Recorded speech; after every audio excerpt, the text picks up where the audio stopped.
अस्सलाम वालेकुम, it's your doctor Awais Ahmed. Israel versus Palestine conflict, क्या तारीख़ी पस मंज़र है इस इज़राइल वर्स पैलेस्टाइन कन्फ्लिक्ट की। Drone strike on Gaza City has killed for Palestinians. Israel. It's the only Jewish nation in the world. Is the Israeli-Palestinian conflict, and what does Hamas want? 19th century से लेकर 2025 तक कितना उतार चढ़ाव आया है इस इशू में। 19th सेंचुरी से लेकर आज तक कितने वार्स हुए हैं इज़राइल और पैलेस्टाइन के दरमियान। Ordered a complete siege on the Gaza Strip. There will be no electricity, no food, no fuel, everything is closed. Prime Minister's office has released a statement on the resumption of the strikes in Gaza. Israel एक छोटी सी country है जो कि waste Asia में वाक़ है। Israel के waste में मेडिटेरियन सी है, इसके साउथ में इजिप्ट है, जॉर्डन और सीरिया इसके ईस्ट में आते हैं, लेबनान इसके नॉर्थ में आता है। इज़राइल ये दुनिया के सरफेस पे वाहिद जीविश स्टेट है, यानी ये यहूदियों का वाहिद जो स्टेट है on the surface of earth वो है इज़राइल। और पैलेस्टाइन 56 इस्लामी ममालिक में से एक स्टेट है। ये इज़राइल और पैलेस्टाइन का रीजन ना सिर्फ यहूदियों और मुसलमानों के लिए अहम है बल्कि क्रिश्चियंस के लिए भी यहाँ पे मुक़द्दस मकामात हैं। इज़राइल वर्स पैलेस्टाइन कन्फ्लिक्ट को समझने के लिए 3 सदियाँ पीछे जाते हैं। 1570 से लेकर 1970 तक इस वेस्ट एशिया पे जहाँ पे आज का पैलेस्टाइन और इज़राइल वाक़ है, यहाँ पे ऑटोमन एम्पायर यानी सुल्तनत उस्मानिया राज करते थे। And the Ottomans, who called the region Palestine. The empire is 617 years old at this point and is on the brink of collapse. यहाँ पे 19th सेंचुरी में 87% मुसलमान आबाद थे, 10% यहाँ पे ईसाई थे और जस्ट 3% यहाँ पे यहूदी थे। लेकिन हैरानगी वाली बात यह है कि सारे लोग एक दूसरे के साथ पुरअमन तरीके से रहते थे। लेकिन 19th सेंचुरी के स्टार्ट में हिस्ट्री चेंज हो गई जब एक जीविश जर्नलिस्ट थियोडर हर्जल ने ज़ियोनिज़्म की थ्योरी पेश कर दी। या आपने सही सुना, ज़ियोनिज़्म।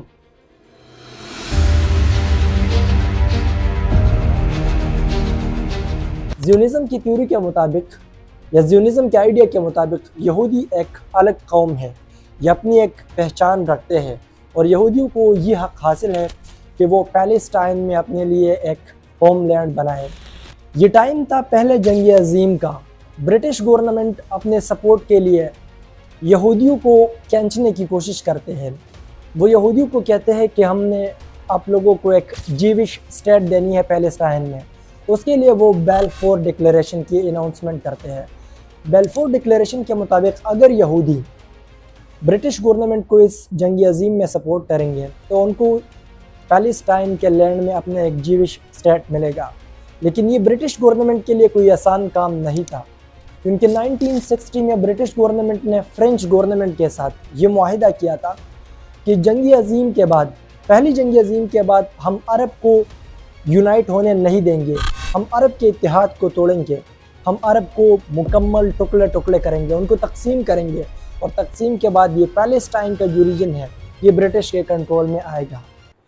बरतानिया यहाँ पे यानी ब्रिटिश गवर्नमेंट यहाँ पे डुअल नहीं बल्कि ट्रिपल गेम खेल रहे थे, क्योंकि एक तरफ वो फ्रेंच के साथ मुआहिदा बना रहे, दूसरी तरफ यहूदियों के साथ वो प्रॉमिसेस कर रहे और तीसरी तरफ वो मक्का के रूलर शरीफ हुसैन के साथ ये वादा उन्होंने किया था कि शरीफ हुसैन को पैलेस्टाइन पे आफ्टर वर्ल्ड वार 1 कंट्रोल मिलेगा अगर वो इस जंग में ब्रिटिश गवर्नमेंट को सपोर्ट करे। आखिरकार कौन था ये शरीफ हुसैन? शरीफ हुसैन ये पहली जंग अज़ीम में मक्का के रूलर थे। शरीफ हुसैन को बरतानिया के लोगों ने ये लालच दी थी, बरतानिया के गवर्नमेंट ने, अगर आप सुल्तनत उस्मानिया के ख़िलाफ़ बगावत करेंगे तो हम आपको अरब में एक इंडिपेंडेंट स्टेट की इजाज़त देंगे, हम आपको कंट्रोल देंगे पूरे अरब पे। ये शरीफ हुसैन बज़ाते खुद नेशनलिस्ट था, ये कौमियत परस्ती पे यकीन रखता था। उसने ये ऐलान किया कि अरब अलग कौम है और उस्मानी लोग ये अलग कौम है। ऑटोमन एम्पायर सुल्तनत उस्मानिया ये अरब के लोगों पे हुकूमत नहीं कर सकती, हम दोनों जुदा कौम हैं। इस नेशनलिज्म की वजह से उन्होंने सुल्तनत उस्मानिया के साथ बगावत की और अरब को सुल्तनत उस्मानिया के गवर्नमेंट से आज़ाद करवाया। शरीफ हुसैन इसलिए अपने आप को किंग ऑफ अरब कहते थे। उसका बिलीफ ये था कि ऑटोमन एम्पायर से आज़ादी लेने के बाद मैं पूरे अरब का एक इंडिपेंडेंट स्टेट बनाऊंगा। लेकिन इस बेवकूफ़ को पता नहीं था कि 1960 में ब्रिटिश गवर्नमेंट ने फ्रेंच गवर्नमेंट के साथ ये मुआहिदा साइन किया था, साइकिस-पिकाट एग्रीमेंट। इस साइकिस-पिकाट एग्रीमेंट के मुताबिक हम अरब को इस बात की इजाज़त नहीं देंगे कि वो अपना एक इंडिपेंडेंट अरब स्टेट बनाए। पहली जंग अज़ीम के बाद ब्रिटिश गवर्नमेंट ने ब्रिटिश मैंडेट इन पैलेस्टाइन का क़याम पैलेस्टाइन में किया। ब्रिटिश गवर्नमेंट ने कहा कि हम उस वक़्त तक पैलेस्टाइन पे कंट्रोल रखेंगे जब तक कि पैलेस्टाइन स्टेबल ना हो। जब तक पैलेस्टाइन अपने पाँव पे खड़ा नहीं होता उस वक़्त तक पैलेस्टाइन का कंट्रोल ये ब्रिटिश गवर्नमेंट के साथ होगा। लेकिन ये गेम इतना सिंपल नहीं था। पूरी दुनिया से इस स्टेज पे ज्यूज़ यहूदी लोग ये पैलेस्टाइन के लैंड को शिफ्ट होने लग गए। उन्होंने इमिग्रेशन स्टार्ट कर दिए पैलेस्टाइन के लैंड को, और इस इमिग्रेशन में ब्रिटिश गवर्नमेंट उनको सपोर्ट कर रही थी, क्योंकि ब्रिटिश गवर्नमेंट ने 1970 में उसके साथ बेलफोर डिक्लेरेशन किया था। British declaration that promised a national home for the Jewish people in Palestine. The mass migration of Jews to Palestine. Balfour declaration के मुताबिक ब्रिटिश गवर्नमेंट इज़राइल को पैलेस्टाइन के लैंड में अपनी एक स्टेट देंगे। इस बात को मस्जिद अक्सा के एक अजीम मुफ्ती अमीन अल हुसैन ने नोटिस कर दिया और उसने मुसलमानों को जगाने की कोशिश कर दी और ये अनाउंसमेंट कर दी कि मुसलमानों यहूदी पैलेस्टाइन में अपने लिए एक जगह ढूंढ रहे हैं, यहूदी पैलेस्टाइन में अपने लिए एक मुल्क बनाने की कोशिश में लगे हैं, जिसके रिज़ल्ट में यहूदी और मुसलमानों के दरमियान लड़ाइयाँ स्टार्ट हो गई और ज्यूज़ इस स्टेज पे अपना फर्स्ट पैरा मिलिट्री फोर्स हगाना को इस्टेब्लिश करते हैं।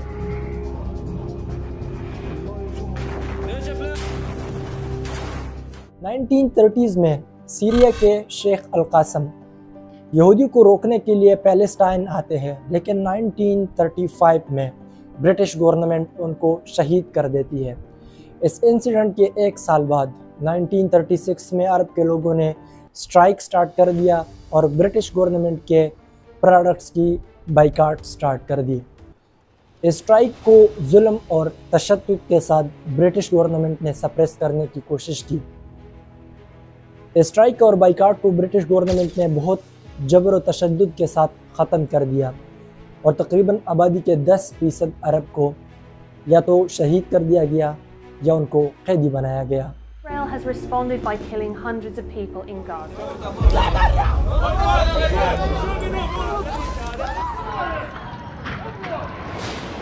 And calls up 300,000 reservists. कुछ सालों बाद यहूदी और ब्रिटिश गवर्नमेंट के आपस में इख्तिलाफात बढ़ गए और ब्रिटिश गवर्नमेंट ने यहूदियों को साफ कह दिया कि हम आपको पैलेस्टाइन में अपना एक इंडिपेंडेंट स्टेट नहीं देंगे। लेकिन यहूदी रुकने वाले नहीं थे। उन्होंने 1944 में ब्रिटिश गवर्नमेंट के ख़िलाफ़ मिलिट्री ऑपरेशंस स्टार्ट कर दिया और ब्रिटिश गवर्नमेंट को इस बात पे मजबूर करने लगे कि वो पैलेस्टाइन में इज़राइल को अपना एक independent state they. In para military style operation के 3 साल बाद 29 नवंबर 1947 को यूनाइटेड नेशन की जनरल असेंबली इस स्टेट को 3 स्टेट में डिवाइड करने की अनाउंसमेंट करते हैं। UN proposed this ridiculous proposal again, where Palestine will be partitioned into a Jewish and Arab state. In 1947, after the war was over, the United Nations decided to partition Palestine into 2 countries, the Jewish state of Israel and the Arab state of Palestine. उन्होंने Israel और Palestine को reason में 3 state में तकसीम कर दिया। एक अरब state होगा, दूसरा जीविश स्टेट होगा और तीसरा जेरूसलम होगा। इनकी इस बात की अरब स्टेट वालों ने मुखालिफत की, लेकिन यहूदियों ने इनकी इस बात को एक्सेप्ट कर दिया। उन्होंने अपनी जीविश स्टेट को एक्सेप्ट कर दिया, लेकिन ज्यूज़ बड़े चालाक लोग हैं। वो प्लान करते हैं। उन्होंने आपस में प्लान बनाया कि चलो आज ही इसको एक्सेप्ट करते हैं, लेकिन हम रुकने वाले नहीं हैं, हम अपने बॉर्डर्स को मज़ीद एक्सटेंड करेंगे। नेक्स्ट डे पे ही अरब स्टेट और जीविश स्टेट के दरमियान लड़ाइयाँ स्टार्ट होती है। तकरीबन 4 मंथ तक इनके दरमियान वार चलता रहा। इन लड़ाइयों में इज़राइल ने मेनली डिफेंसिव स्ट्रेटजी अपनाई और जंग ख़त्म होने के बाद मज़ीद इलाके भी इज़राइल के कंट्रोल में आ गए। 14 मई 1948 को स्टेट ऑफ इज़राइल की अनाउंसमेंट की जाती है। May 14th, 1948, the State of Israel was established, with David Ben-Gurion as its prime minister. State of Israel की अनाउंसमेंट करने के बाद अरब इसराइल वॉर स्टार्ट हो जाता है। ये तकरीबन 6 दिन का वार था अरब के दरमियान और इसराइल के दरमियान। इस जंग में तकरीबन 15,000 कैजुअल्टीज़ हुई और 75,000 पैलेस्टाइन लोगों को उनके जगहों से निकाला गया।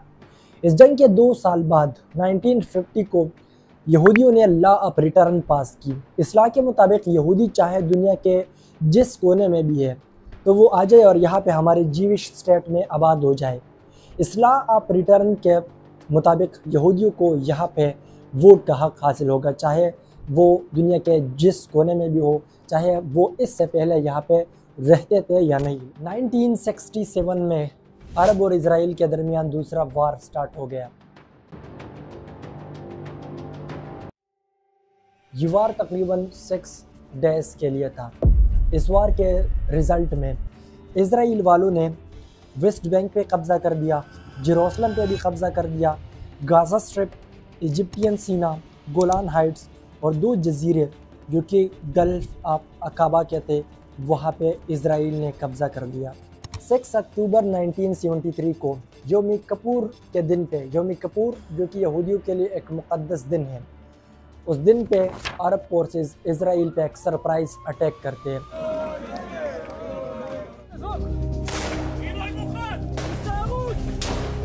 इसमें मेनली इजिप्ट वाले, मिस्र वाले और सीरिया, जिसको हम शाम भी कहते हैं, इजिप्ट और सीरिया के लोग थे जिन्होंने इसराइल पे अटैक कर दिया। लेकिन इस जंग में फिर भी इसराइल जीत गया और तकरीबन 9 इयर्स बाद 1982 को इसराइल ने काउंटर अटैक कर दिया लेबनान पे और लेबनान से पीएलओ यानी पैलेस्टाइन लिबरेशन ऑर्गेनाइजेशन को निकाल दिया। पीएलओ ये ऑर्गेनाइजेशन 1964 में पैलेस्टाइन के आज़ादी के लिए बनाई गई थी। इन पीएलओ का बेसिक मकसद यहूदियों को यहाँ से निकालना था और दोबारा से पैलेस्टाइन पे मुसलमानों का कंट्रोल लेना था। बेसिकली ये ज़मीन था मुसलमानों का, ये था अरब के लोगों का। यहाँ पे ज्यूज़ इमिग्रेट हो गए थे और उन्होंने अपना नाजायज़ कब्ज़ा जमाया था। 1987 में पैलेस्टाइन के लोगों ने इसराइल के ख़िलाफ़ बगावत शुरू कर दी कि वो वेस्ट बैंक और गाज़ा स्ट्रिप से अपने नाजायज़ कब्ज़े को ख़त्म करें। इस बगावत को रोकने के लिए इसराइल वाले हर हद तक गए। उन्होंने मुसलमानों पे बहुत ज़्यादा जुल्म कर दिया। ये तकरीबन 6 साल तक ये जुल्म जारी रहा। 1993 में प्राइम मिनिस्टर ऑफ इसराइल और पीएलओ के लीडर यासिर अराफात के दोनों ने अस्लो पीस अकॉर्ड पे साइन कर दिया कि इसके बाद हमने एक दूसरे के साथ अमन के साथ ही रहना है। 1997 में इसराइल वालों ने वेस्ट बैंक से अपने सारे ट्रूप्स निकाले और वेस्ट बैंक से अपना कब्ज़ा ख़त्म कर दिया। लेकिन 2000 में पैलेस्टाइन अरब्स ने दोबारा बगावत स्टार्ट कर दी और 5 साल बाद, तकरीबन 5 साल बाद इसराइल वालों ने गाज़ा स्ट्रिप को भी छोड़ने का फैसला कर दिया। लेकिन 2006 में हमास का दौर स्टार्ट होता है। 2006 में पैलेस्टाइन पार्लियामेंट्री इलेक्शन होता है और पैलेस्टाइन पार्लियामेंट्री इलेक्शन में हमास वाले 44% से इस इलेक्शन को जीत जाते हैं। There ever was a road to peace, it now seems firmly blocked. Julian Mannion, ITV News, Ramallah. Election जीतने के बाद इसराइल वाले पैलेस्टाइन के सामने अपने कुछ शराइत रखते हैं, जिसमें से एक शर्त ये भी था कि पैलेस्टाइन वालों को इसराइल की वजूद को तस्लीम करना होगा। लेकिन इस एक शर्त को क्या हमास वाले इसराइल के सारे शराइत को रिजेक्ट करते हैं और 2007 में सिर्फ 1 साल बाद गाज़ा पे अपना फुल कंट्रोल कर लेते हैं। 2007 के बाद इसराइल वाले 2008 में गाज़ा स्ट्रिप पे अपना मिलिट्री ऑपरेशन करते हैं और हज़ारों लोगों को शहीद कर देते हैं, हज़ारों लोगों को बेघर कर देते हैं और $बिलियन की प्रॉपर्टी को नुकसान पहुंचाते हैं।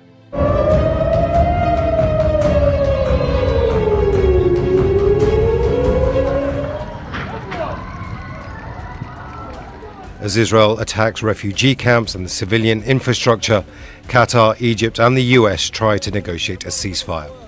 2011 में बेबस पैलेस्टीनियन लोग, बेबस पैलेस्टीनियन स्टेट, वो यूनाइटेड नेशन में अपनी मेंबरशिप के लिए कोशिश करते हैं, लेकिन वो इसमें नाकाम हो जाते हैं। तकरीबन एक सदी से पैलेस्टाइन के लोगों पे इजराइल वाले जुल्म करते थे। इस जुल्म का बदला लेने के लिए 2023 में हमास वाले एक सरप्राइज़ अटैक करते हैं इजराइल पे, जिसके रिज़ल्ट में 1200 इजराइल के सिपाहियों को मारा जाता है और 250 सिपाहियों को गाज़ा के स्ट्रिप में अपने साथ कैद किया जाता है।